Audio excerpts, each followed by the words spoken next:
یا ایمان والو تمہارے اوپر روزے فرض کیے گئے ہیں جس طرح تم سے پہلوں پہ فرض کیے گئے تھے۔ روزے کیوں فرض کیے گئے ہیں؟ لعلکم تتقون، تم متقی بن جاؤ، پرہیزگار بن جاؤ۔ تو ہمارا رب ہمیں متقی دیکھنا چاہتا ہے۔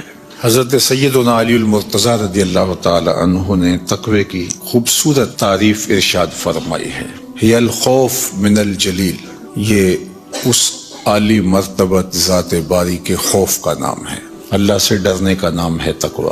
وہ صرف ہمارا خالق ہی نہیں، ہمارا مالک و رب ہی نہیں، ہمارا محبوب بھی ہے۔ والذین آمنوا اشد حبا للہ، ایمان والے اپنے رب کو ٹوٹ کے چاہتے ہیں، شدید محبت کرتے ہیں اپنے رب سے۔ تو جس سے محبت کی جائے تو اس کی ناراضگی سے ڈرا جاتا ہے، اس کے تو تھوڑے سے تیور بدل جائیں، اس کا التفات کم ہو جائے تو زندگی اجڑنے لگتی ہے۔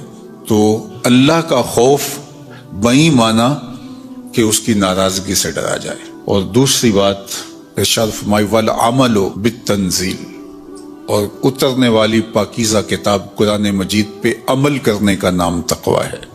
اور پھر فرمایا والقناعۃ بالقلیل، اور تھوڑے پر قناعت کرنا۔ اللہ اگر زیادہ عطا فرما دے تو اس پہ شکر کرنا چاہیے، اور شکر کرنے سے نعمت فزوں تر ہوتی ہے، نعمتیں بڑھ جاتی ہیں۔ لیکن اگر اللہ زیادہ عطا نہیں فرماتا تو وہ خوب جانتا ہے کہ میں نے اپنے بندے کو کس جگہ رکھنا ہے، تو بندہ اس پہ راضی رہے کہ میرے مالک میں اس پہ راضی ہوں جس جگہ تو مجھے رکھنا چاہتا، تو اس کو قناعت کہتے ہیں۔ اور یہ تقوی ہے کہ اللہ پر بندہ ایسے راضی ہو جائے کہ اس کی عطا کردہ ہر نعمت پر وہ زیادہ ہے تب بھی راضی ہو، کم ہے تب بھی راضی ہو۔ تو جب اللہ پر یقین پختہ ہو جاتا ہے تو پھر اس کی تقسیم پہ بھی بندہ راضی ہوتا ہے۔ اور جس کو صبر کی دولت نصیب ہو گئی اس کی زندگی سوکھی ہو گئی، اور جس کے پاس صبر کی دولت نہیں ہے، قناعت کی دولت نہیں ہے، وہ کھرب پتی بھی بن جائے، نفس کی کمینگی ختم نہیں ہوتی، چونکہ بریک تو ہے ہی نہیں یہاں۔ جتنا بھی مال و دولت مل جائے اگر قناعت نہیں ہے تو پھر تو انسان کی پیاس اور بھوک ہی نہیں مٹتی، ختم ہی نہیں ہوتی خواہش۔ تو سیدنا علی المرتضیٰ رضی اللہ تعالی عنہ فرماتے ہیں کہ تقوی اللہ جل شانہ کی خشیت کا نام ہے۔ تقوی قرآن مجید پر عمل کی توفیق کا مل جانا ہے، تقوی اللہ کے دیے پر راضی ہو جانا ہے۔ چوتھی چیز جو تقوی کا جز آپ نے بیان فرمایا، والاستعداد لیوم الرحیل، جو رحلت کا وقت ہے، دنیا سے جانے کا وقت ہے، اس کے لیے تیاری، یہ تقوی ہے۔ اگر ہمیں یہ چار چیزیں نصیب ہو گئیں تو سمجھو اللہ نے تقوی کا نور نصیب فرما دیا۔ اور یہ میرا اور آپ کا مقصود ہے، ہمیں جن نیکیوں کی ترغیب دی گئی ہے ان میں سے سب سے بڑی نیکی ہے کہ ہم تقوی اختیار کریں، اور ہمارا رب چاہتا ہے کہ ہم متقی بن جائیں۔ تقوی کی ایک اور تعریف بھی کی گئی ہے، اور وہ بہت خوبصورت تعریف ہے کہ تمہارا رب تمہیں جہاں دیکھنا چاہتا ہے تم وہاں پائے جاؤ، اور تمہارا رب جہاں تمہیں نہیں دیکھنا چاہتا تم وہاں نہ پائے جاؤ، تقوی اسے کہتے ہیں۔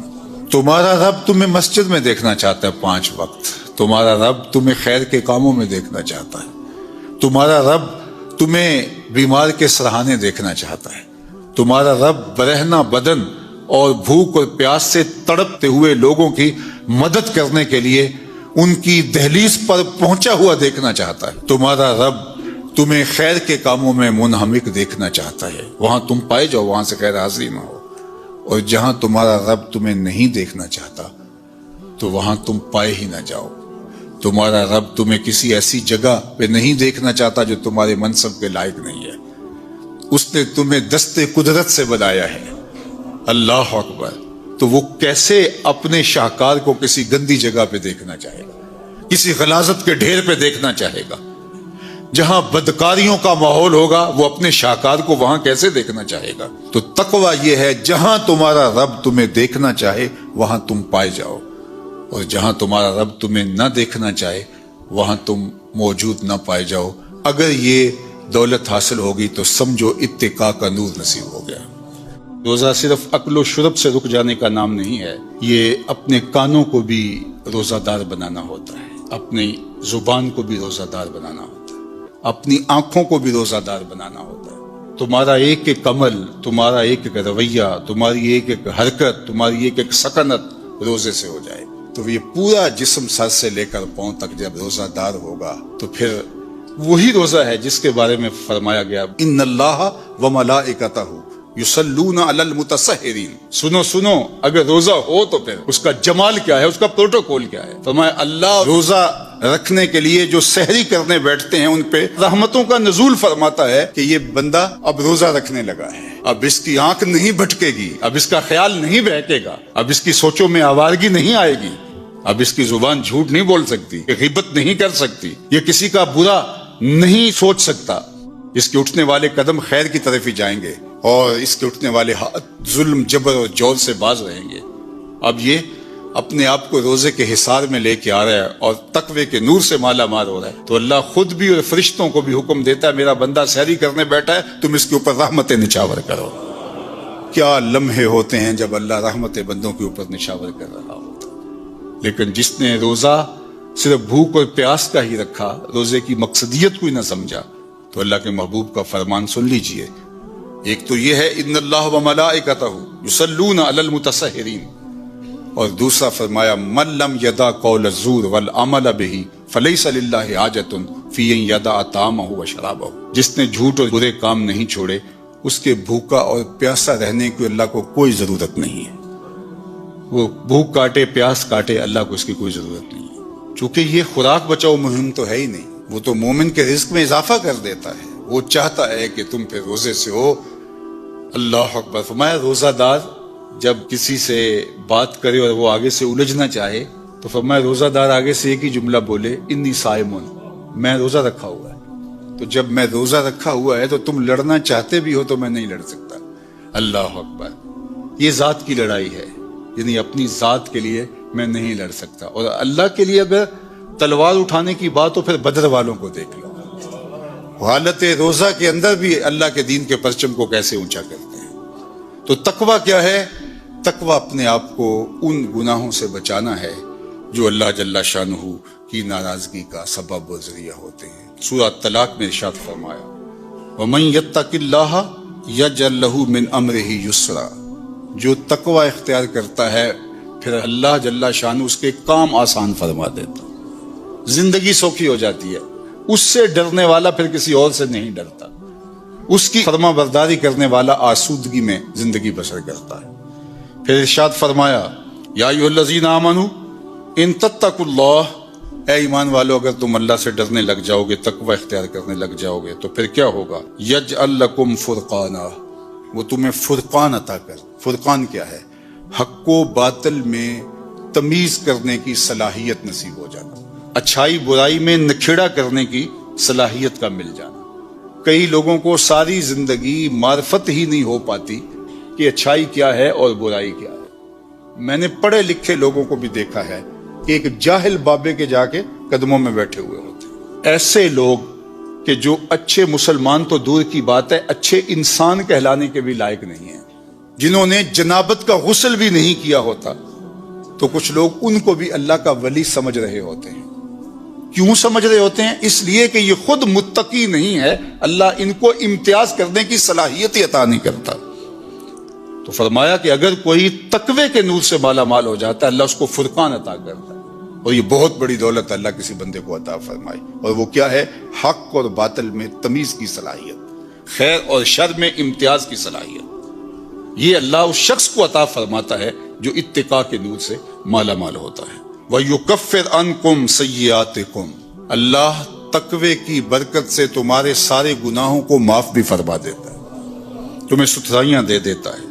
وَيَغْفِرْ لَكُمْ. اور اللہ تمہیں معاف بھی فرما دیتا ہے اور تمہیں غفران و رحمت کے پردوں میں بھی ڈانپ لیتا ہے. وَمَن يَتَّقِ اللَّهَ يَجْعَل لَّهُ مَخْرَجًا. جو اللہ سے ڈرنے لگ جاتا ہے، تقوی اختیار کرنے لگ جاتا ہے، اللہ اس کے لیے مخرج پیدا کر دیتا ہے. کچھ لوگ مصیبت میں پھنستے ہیں پھر ساری زندگی اس سے نکل ہی نہیں پاتے. اللہ فرماتا ہے جو تقوی اختیار کرتا ہے مشکلوں سے نکلنے کا اسے ہم راستہ عطا فرماتے ہیں. بڑی سے بڑی مصیبت سے بھی وہ آسانی سے نکل جاتا ہے. اس کے لیے ہم یہ کرم نوازی اور یہ رحمت اور یہ مدد اور یہ نصرت فرمائی ہے. وَيَرْزُقْهُ مِنْ حَيْثُ لَا يَحْتَسِبُ.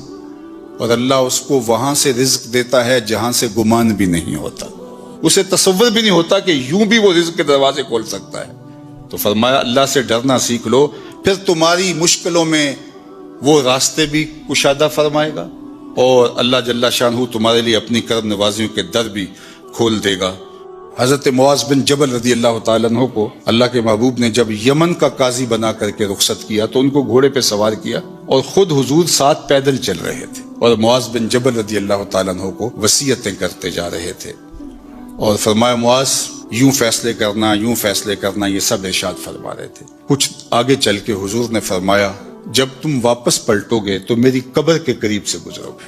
حضور نے اپنی وفات کی خبر دی تو حضرت معاذ بن جبل پر بجلی بن کے یہ خبر گری۔ حضور کے وصال کی خبر کوئی چھوٹی خبر تو نہیں تھی، صحابہ کی تو زندگی حضور ہے، اور ہماری زندگی، ہمارا سب کچھ، مولانا ظفر علی خان نے کیا خوب کہا تھا، ہم جس میں بس رہے ہیں وہ دنیا تم ہی تو ہو۔ تو یہ خبر قیامت کی خبر تھی تو انہوں نے رونا شروع کر دیا۔ آقا کریم نے رخ مدینہ المنورہ کی طرف موڑ لیا، اور یہ زاروں کے تاز رو رہے ہیں۔ جب بہت زیادہ رو رو کے نڈھال ہو گئے تو آقا کریم نے حضرت معاذ کو تسلی دیتے ہوئے جو لفظ کہے وہ سنیے، ان اول الناس بی المتقون من کانوا و حیث کانوا۔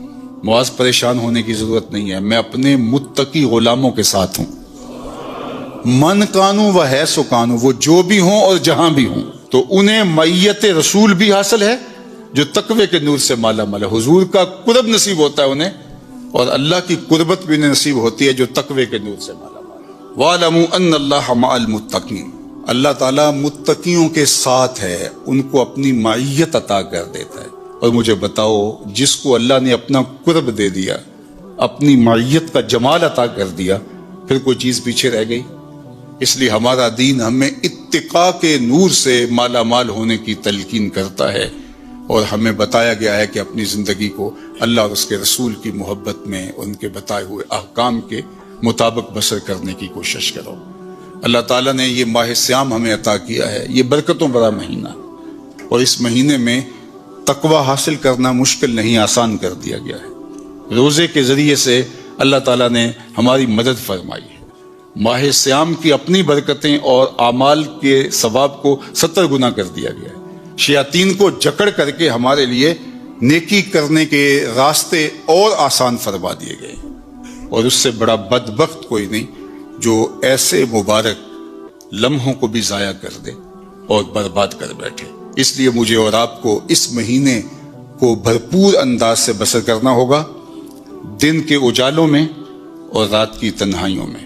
قرآن مجید کی تلاوت کو معمول بنائیں، تراویح کی جماعت کے ساتھ نماز پڑھیں تاکہ قرآن مجید سننے کی سعادت نصیب ہو سکے۔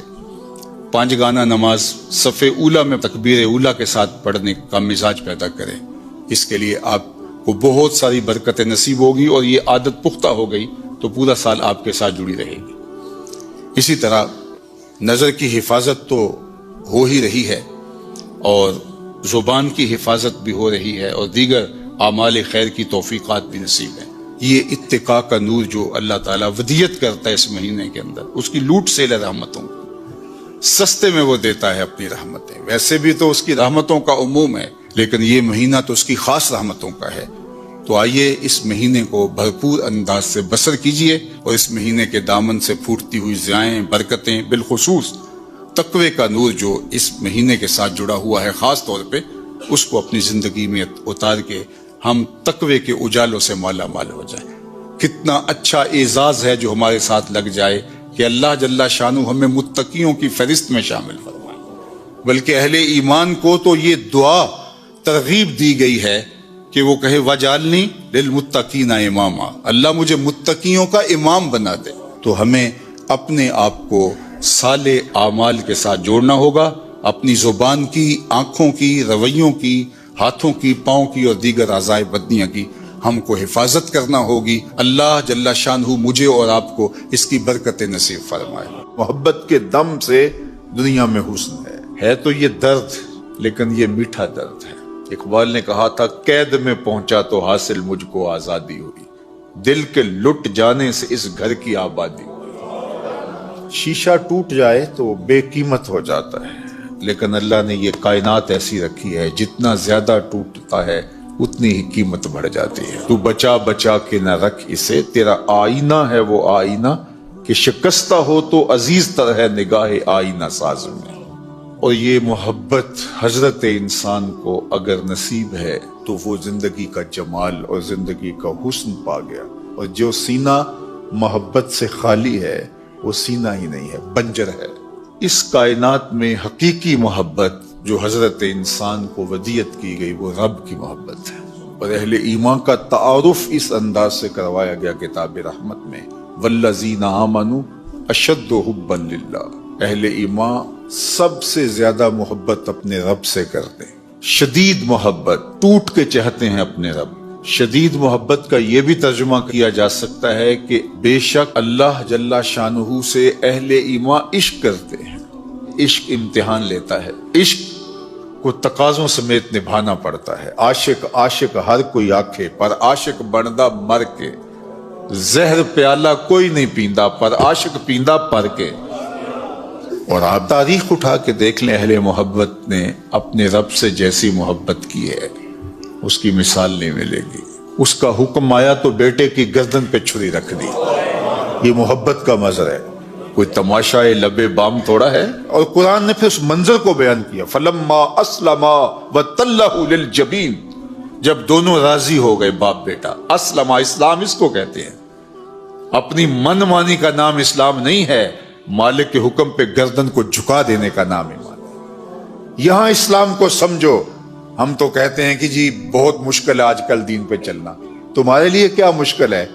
مشکل کاٹنے والے تو کاٹ گئے. ہمیں تو رب کا حکم نہیں آیا کہ بچے کی گردن پہ چھری رکھو. اللہ کے نام پر ذبح ہوئے پیغمبر شہید کیے گئے. حضرت زکریا کے سر پہ آرا رکھ کے پاؤں تک چیر دیے گئے، لیکن زبان سے اف بھی نہیں نکلنے پائی. زخم پہ زخم کھا کے جی، خون جگر کے گھونٹ پی، آہ نہ کر لبوں کو سی. یہ عشق ہے، دل لگی نہیں. عشق اور ہوتا ہے، دل لگی اور ہوتی ہے. تشتریوں میں سر سجا کے پیش کیے گئے، پور پور کاٹا گیا، لیکن انہوں نے اللہ کے دین کو نہیں چھوڑا. اللہ کی محبت میں سب گوارا کیا. اللہ اکبر. طائف کے بازاروں میں، مکے کی گلیوں میں میرے اور آپ کیا کو مولا نے کون کون سے دکھ نہیں سہے اس اللہ کے عشق میں. اس کی محبت کے اندر نازک بدن پہ اوجریاں ڈالی گئیں، حضور کو پتھر مارے گئے، حضور کے قدم لہو لہان ہوئے، آقا کریم نے فاقے کاٹے، اذیتیں سہی، تانے گوارا کیے، گڑے کھودے گئے، کانٹے بچھائے گئے، لیکن اللہ کی محبت میں یہ سلسلہ چلتا رہا. بلال حبشی کن تکلیفوں سے نہیں گزرے. یاری تیری سونا پر ازمیشاں تیریاں اگ، سونا پرکھیا جامدہ ہے نال اگاں دے لگ. والذین آمنوا اشد حبا للہ. اور جو اہل ایمان ہیں وہ اللہ سے ٹوٹ کے محبت کرتے ہیں، بلکہ وہ کسی اور سے بھی محبت کرتے ہیں تو وہ بھی اللہ کے لیے کرتے ہیں. الحب للہ والبغض للہ. ان کی اوروں سے محبت بھی اللہ کے لیے، اوروں سے دشمنی بھی اللہ کے لیے. وہ اسی زاویے سے دیکھتے ہیں اور اسی انداز سے سوچتے ہیں. ان کی محبت کے رنگ ہی نرالے ہیں. اللہ اکبر. نہ انہیں مال کی پرواہ ہے، انہیں جان کی پرواہ ہے. آپ دیکھتے نہیں ہیں سارا مال لا کے حضرت ابو بکر حضور کے قدموں میں ڈھیر کر دیتے ہیں، اور آپ پوچھتے ہیں ما ابقیت لأہلک یا ابا بکر، گھر والوں کے لیے کیا چھوڑا ہے؟ تو کہتے ہیں ابقیت لہم اللہ ورسولہ. اللہ اکبر.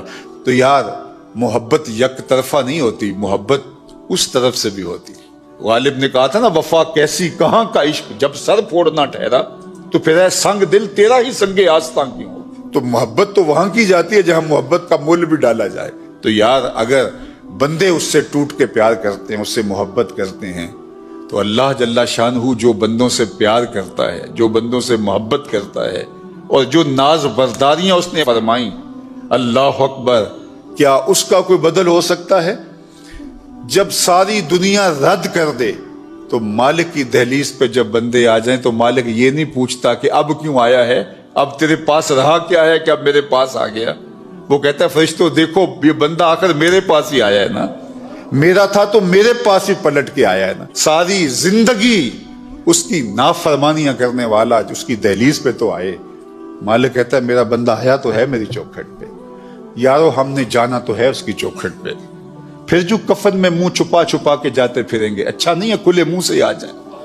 پھر لوگ جو اٹھا کے لے جائیں گے، اچھے نہیں اپنے قدموں سے چل کے آ جائیں. یا ایھا الانسان ما غرک بربک الکریم.